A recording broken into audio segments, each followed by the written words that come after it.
Alléluia, alléluia, alléluia. Bienvenue à l'IEJC International Ministry. Je suis très content de vous retrouver aujourd'hui. Pour la suite, vous rappelez que lundi, on a fait une prière qui consacrait à la délivrance des couches de nuit, c'est-à-dire les maris de nuit et les femmes de nuit. Je viens apporter des explications ici pour que tu comprennes ce qui se passe quand tu as le sexe avec l'autre, le sexe contraire. Vous allez au lit alors que vous n'êtes pas marié. Qu'est-ce qui se passe dans le royaume des ténèbres? Comment le royaume des cieux te voit? Comment le royaume des ténèbres te gère? Alors tu ne quittes pas et on se retrouve. Alléluia.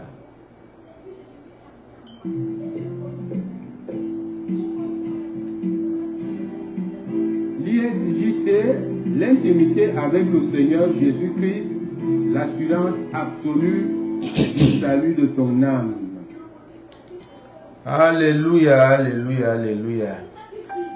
Vous savez, tout ce que nous pouvons faire à l'église, tant ici à l'église en tant que chrétien, si on ne mène pas une vie de sanctification, Dieu n'existe pas. Si tu es chrétien et tu dis vos histoires de sanctification là, arrête aussi de dire Dieu. Dieu n'existe pas pour toi. Voilà pourquoi le Saint-Esprit nous ramène sur ce genre de thème. Nous allons en parler éternellement jusqu'à ce que le Seigneur revienne. Pour apprêter l'église, je vous en prie, soyez très attentifs. Dernièrement, dans notre journée, au cours de notre journée de prière, lundi, notre journée de prière, j'ai amené, n'est-ce pas, un sujet, la délivrance sur les couches de nuit. C'est un très grand mal qui arrive aux enfants de Dieu. À l'église, et même quand tu n'es pas encore à l'église, ces choses t'arrivent. Peut-être tu es, je ne sais pas. Quelqu'un dit que le péché est sucré. Est-ce que vous savez ça? Quelqu'un qui a mal dans son être, veut être entouré, veut faire des conquêtes, n'est-ce pas, dans le sexe contraire, lorsqu'il fait une vision, un rêve où il couche avec une femme, il se réveille et dit waouh, je savais que j'allais la voir, mais c'est dangereux. Nous prions Dieu d'Abraham, Dieu d'Isaac, Dieu de Jacob, Père éternel. Seigneur, nous te rendons grâce pour cette connaissance que tu amènes aujourd'hui au milieu de ton peuple, parce que tu es un grand Dieu, un Dieu d'amour, un Dieu qui veut absolument que le rachat de son peuple, le sacrifice suprême, Seigneur Jésus, ne soit pas en vain, mais que l'Église s'affermisse et que ceux qui sont encore au dehors aussi arrivent, qu'ils comprennent la vérité, que chacun cherche à entrer à la nouvelle Jérusalem. Merci Père, merci pour ce temps que tu nous donnes, pour venir auprès de toi et comprendre ce que tu veux, ce que tu ne veux pas. Nous affermir et nous tenir fermes devant les épreuves, devant les attaques de Satan. Merci, merci Père. Saint-Esprit, enseigne ton peuple maintenant, en amenant toute pensée captive à l'obéissance de la parole de Dieu. Je te couvre par le sang de Jésus-Christ. Toi qui regardes en ce moment, au nom puissant de Jésus, nous avons prié. Amen. Je t'exhorte à t'abonner à cette chaîne de la connaissance, pas celle qui enfle, mais celle qui sauve. La connaissance qui sauve, c'est l'Esprit qui prêche ici. Alors, abonne-toi, partage, clique sur like. C'est un combat que nous devons gagner et nous le gagnerons toujours avec le Seigneur Jésus-Christ. Eh bien, nous avons fait, je n'ai pas encore regardé les réactions sur YouTube, une prière dernièrement, c'était lundi, pour que les uns et les autres soient délivrés de, écoutez bien, des couches de nuit. C'est un esprit, vous comprenez, et derrière tout ça. l'esprit des eaux, la grande Babylone. Vous comprenez un peu les couches de nuit, c'est-à-dire les maris de nuit et les femmes de nuit, c'est des choses qui arrivent. Quand tu fais ces rêves que tu étais avec une femme, alors que tu étais censé dormir, mais tu étais avec cette femme au lit, tu étais avec cet homme au lit. Je vous dis que parfois même, il se trouve au milieu d'un couple. Et cela se passe, c'est la suite totale, c'est une âme. Vous comprenez? Qu'est-ce qui provoque tout cela? C'est que j'ai expliqué que les parents ne font pas leur devoir, au point où des petites filles qui grandissent, qui commencent à aller au lycée, ont des copains. Ces copains, parfois, c'est des petits sorciers. Bon, quand nous lisons la parole de Dieu, je vais reprendre très rapidement cette parole, qui se trouve dans 1 Corinthiens chapitre 6, n'est-ce pas? Le verset 15. Ne savez-vous pas que vos corps sont des membres de Christ? Prendrai-je donc les membres de Christ pour en faire les membres d'une prostituée? Le verset 16. Loin de là, ne savez-vous pas que celui qui s'attache à la prostituée est un seul corps avec elle? Car, est-il dit, les deux deviendront une seule chair. J'explique très rapidement donc ici. Ça veut dire que le sexe n'est pas autorisé avant le mariage. Non, ça s'appelle la fornication. Pendant le mariage, ça s'appelle l'adultère. Quelqu'un qui sort pour aller coucher dehors avec un homme, avec une femme, c'est de l'adultère. Tout ça s'appelle la fornication. Ça détruit tout. Ça détruit tout. C'est pourquoi donc il y a les couches de nuit et les femmes de nuit, parce que les gens ont fait ces choses avant le mariage. Donc voilà le problème. Qu'est-ce qui se passe donc quand tu pêches de cette manière? Eh bien, tu es exposé. Satan t'expose. Il t'accuse même auprès de Dieu. Et puis, c'est ta vie comme ça, là on appelle privacy, c'est-à-dire ton intimité qu'il sort de ton être, il expose au monde entier. Comme ça, tout le monde qui passe peut s'en servir. Je vais vous avertir ici, tu peux être délivré des femmes de nuit, des maris de nuit, mais tu peux continuer dans une durée, n'est-ce pas, pour un moyen terme, tu peux continuer à voir ces choses. Mais, n'est-ce pas, le rythme va diminuer. Parce que l'onction de Dieu a agi, mais ce qui est resté collé dans ton âme par petit à petit, plus tu mènes une vie de sanctification. Et à cause de Jésus-Christ, je vais lire ici, dans Michée, dans Zacharie, plutôt Zacharie chapitre 3, et vous allez comprendre ce qui se passe. Ok.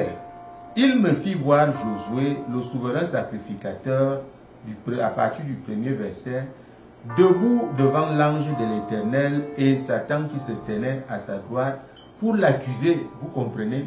Quand tu pêches, Satan court vite t'accuser parce que tu t'appelles enfant de Dieu. L'Éternel dit à Satan que l'Éternel te reprimande, te reprime. Satan, que l'Éternel te reprime, lui dit, lui qui a choisi Jérusalem, n'est-ce pas là un tisson arraché du feu? Le verset 3. Or Josué était couvert de vêtements sales et il se tenait debout devant l'ange. Vous comprenez maintenant? Josué, le souverain sacrificateur, lui-même était couvert de vêtements sales et se tenait là debout. Qu'est-ce que ça veut dire ici? Il avait péché. Il avait péché. Quand nous péchons, Satan nous expose. Il nous accuse. Il nous accuse devant notre Père. Donc c'est ça qui se passe ici. Concrètement, c'est quoi? Les gens qui consomment le sexe avant le mariage sont exposés. Ça veut dire quoi? Satan sort ton sexe. Il l'expose publiquement dans le royaume des ténèbres. Ce genre de rêve-là, quand tu fais ça, tu ne te trouves plus non auprès de ton Père. Tu es dans le royaume des ténèbres. Parce qu'il y a des péchés en toi. Donc, ton sexe, que ce soit la femme ou l'homme, est sorti, exposé. et tout le monde peut s'en servir. Les magiciens, les sorciers, n'est-ce pas, les esprits des eaux, et tout cela passe. C'est exposé comme au marché, c'est ça que Satan fait. Je te le dis alors aujourd'hui. Tu fais ces choses, tu as eu le sexe avant le mariage, cherche la délivrance. Cherche la délivrance. Tes couches de nuit, tes maris de nuit, les femmes de nuit vont continuer à te visiter. Pourquoi? Parce que on t'a dépouillé, on a enlevé tes habits. On les a enlevés et nous allons voir ici ce qui se passe. Tu es donc nu et chacun qui passe s'en sert. Dieu m'a montré ces images, n'est-ce pas? Je faisais des recherches et je priais sur les gens. Comment une femme est carrément une femme qui avait fait ces choses, a connu le sexe avant le mariage, mais qui avait de sérieux problèmes. Je devais faire sa délivrance. Elle était carrément tenue au carrefour, pliée en deux. Pour vous imaginer, il y a des choses que je ne peux plus dire, qui ne peuvent plus sortir de ma bouche.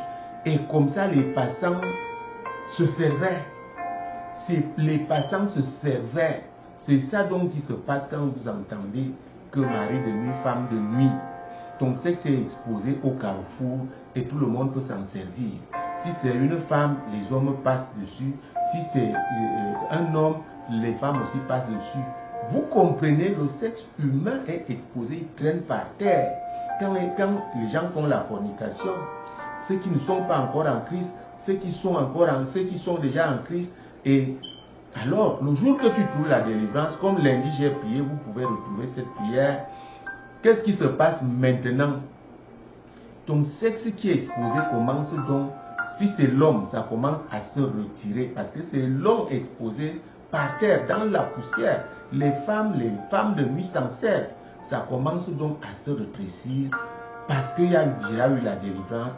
Petit à petit, plus le temps passe, ça se rétrécit, ça entre finalement en toi et tu es donc parfaitement délivré. Tu ne peux plus avoir les couches et les maris de nuit. Ça prend quand même un peu de temps. La femme, la même chose. Elle finit donc par se redresser et être couverte par une robe. Et nous allons lire ici, n'est-ce pas, le verset 3. Or, Josué était couvert de vêtements sales. Vous voyez, donc tu perds les vêtements de Dieu et maintenant c'est les vêtements sales, c'est-à-dire que quoi, la nudité et le péché s'y établit.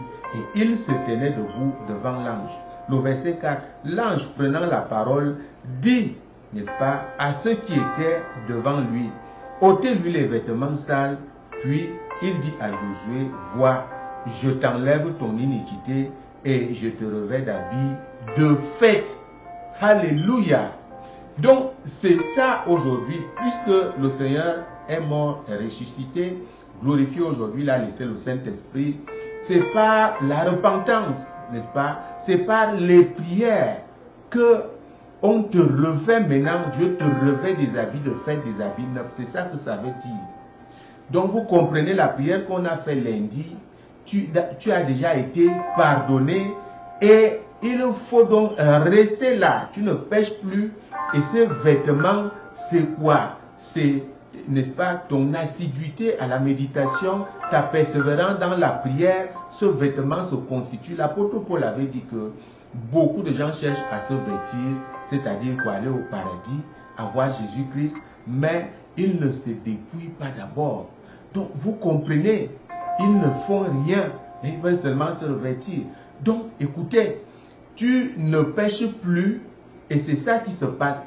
Ce vêtement est posé sur toi quand tu es donc déjà propre et tu ne pêches plus. Ça se pose petit à petit et puis ça te verrouille. On ne peut plus voir ta nudité. Vous comprenez? À cette époque, il n'avait pas le Saint-Esprit, ces gens-là. Donc voilà comment Dieu lui-même s'est occupé de Zacharie. Vous comprenez un peu?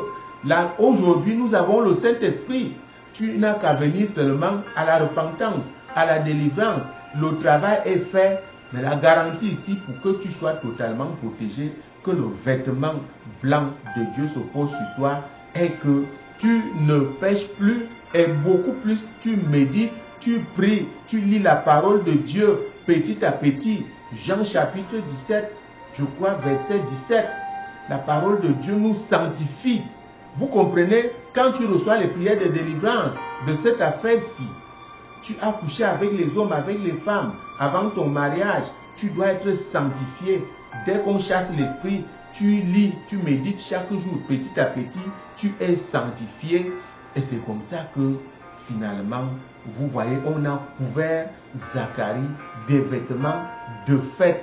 Ici, il s'agit donc aussi de cette présence de Dieu dont tu te revers après ta délivrance, tu médites, tu pries, et voilà comment tu es couvert. Alléluia. Des vêtements de fête. Des vêtements de fête.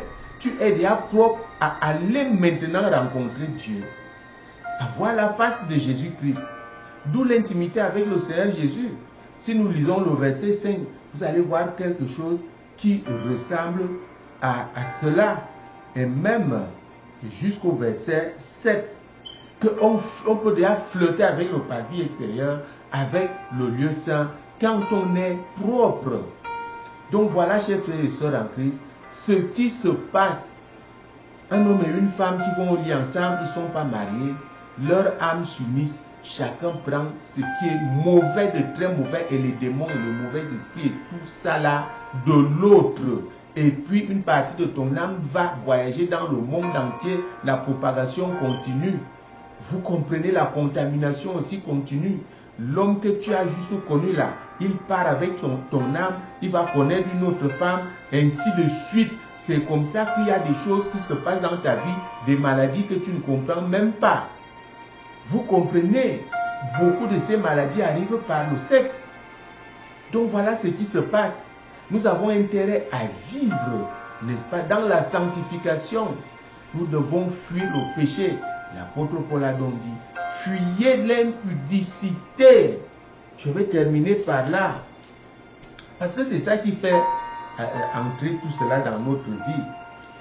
Il dit, fuyez l'impudicité, en Corinthiens chapitre 6, verset 18. Fuyez l'impudicité. Quelque autre péché qu'un homme commet, ce péché est hors du corps. Mais celui qui se livre à l'impudicité pêche contre son propre corps. C'est un péché très mauvais. Ne savez-vous pas que vos corps sont le temple, n'est-ce pas, du Saint-Esprit qui est en vous, que vous avez reçu de Dieu et que vous ne vous appartenez point à vous-même, car vous avez été rachetés à un grand prix. Glorifiez donc Dieu dans votre corps et dans votre esprit qui appartiennent à Dieu. Donc, c'est ça, chers frères et sœurs en Christ, ne t'amuse pas à faire ces choses. Ne t'amuse pas. Tu prends le statut de prostituée et ton âme va maintenant dans le monde entier fusionner avec d'autres âmes, de très mauvaises personnes, des mauvais esprits, des mauvaises maladies, des sorts, des malédictions et toutes ces choses. Et ta vie pourrie. C'est fini. La fornication n'est pas bien. Parents, gardez bien vos enfants. Enseignez vos enfants. Selon la parole de Dieu, les jeunes garçons, les jeunes filles, ces choses ne sont pas autorisées. Elles ne sont pas autorisées. Je vais vous laisser là et on se retrouve donc ce week-end. Jésus-Christ est vivant et Dieu n'a pas de fin. Vous comprenez, le miracle est toujours là. C'est à toi de venir au miracle. Le miracle ici, c'est la guérison. Le miracle, c'est la délivrance. C'est après tout ça que la vraie bénédiction arrive. Satan ne peut plus arracher ce que Dieu te donne. Au nom puissant de Jésus-Christ, au nom de Jésus, je viens contre cet esprit encore, l'esprit d'impudicité, l'esprit de femme de nuit, de mari de nuit, te quitte à jamais. Au nom puissant de Jésus, je mets dans ton cœur l'envie de méditer la parole, de lire la parole de Dieu et de prier avec persévérance pour te sanctifier chaque jour. Au nom de Jésus, nous avons prié. Amen. Alléluia. Ne manquez pas de partager. C'est très important et que le Seigneur vous bénisse.